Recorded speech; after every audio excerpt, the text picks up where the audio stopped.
Dahiduru is sitting under an acacia tree with his goats all around him, and it's winter. And he sees the figure of a man on the horizon walking directly towards him. The man is Barnum, and his brow is deeply, deeply furrowed, and he's a worried, depressed, sad man, very troubled as he's walking. Towards evening, he gets to Dahidaru's tree. And the fire's going. There's a pot of porridge ready for him, and David welcomes him to the fireside. And they drink milk and they talk. They exchange pleasantries.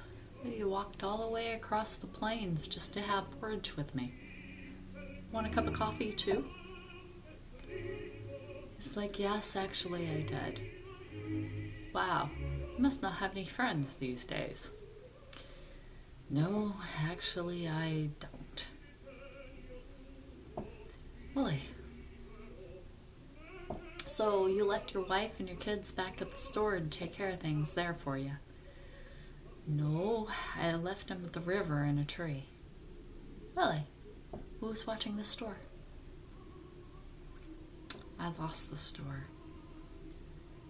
I was in debt. I sold in deeper debt than the store was worth. And if I don't do something quickly, then I'll lose more than just the store. I gotta find somewhere to hide. Dahidaru thinks about this for a while. They kind of go about, camp life. You see that green star right there? From the big tree at the river, the one I think you left your family at, if you go 5 degrees to the right, when you're looking at the green star, then you'll come across a sadi and a well, and just south of the sadi is a cache of food that's fully stocked. You can stay there. Now, remember to leave 2 or 3 good handfuls of vegetables, of roots and mushrooms every day inside the tunnel, the hidden tunnel inside the sadi. That could save your life. The trenchers, they're good folk if you treat them right.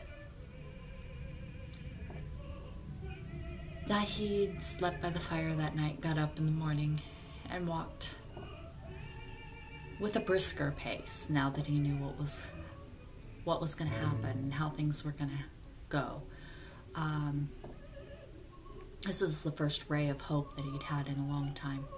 He'd had, urban thugs coming to him, threatening to break his legs and sell his whole family into slavery, and this was, his only hope of escaping them. So he walked the same distance that he had walked in a day and a half, in about a day, got back to his family, and it took him 2 days to get to the sadi.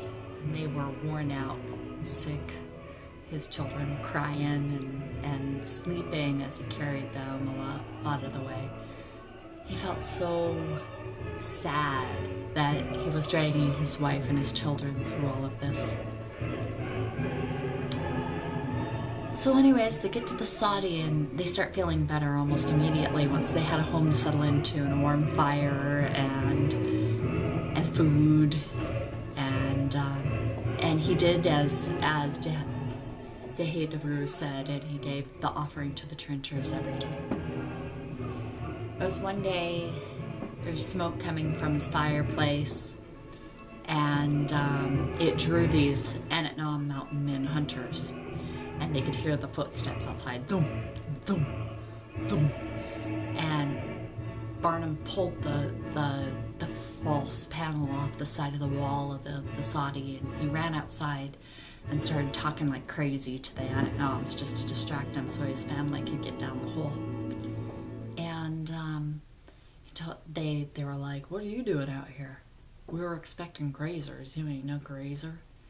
I'm renting this place from the Grazers because there's a big streak of gold out here, and I've been digging up gold by the bagful. I have some right over there. And he's, just doing anything to keep him, like, distracted and occupied and lying through his teeth. And so they're kind of distracted, and, he has them going towards the well looking for gold, and he runs back to the soddy like nobody's business.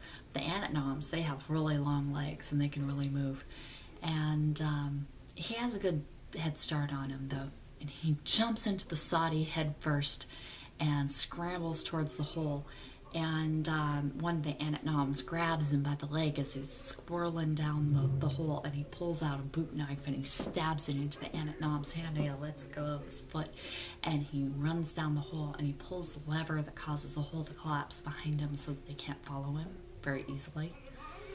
And he and his family wait in the darkness of this tunnel. I'm going to leave it there.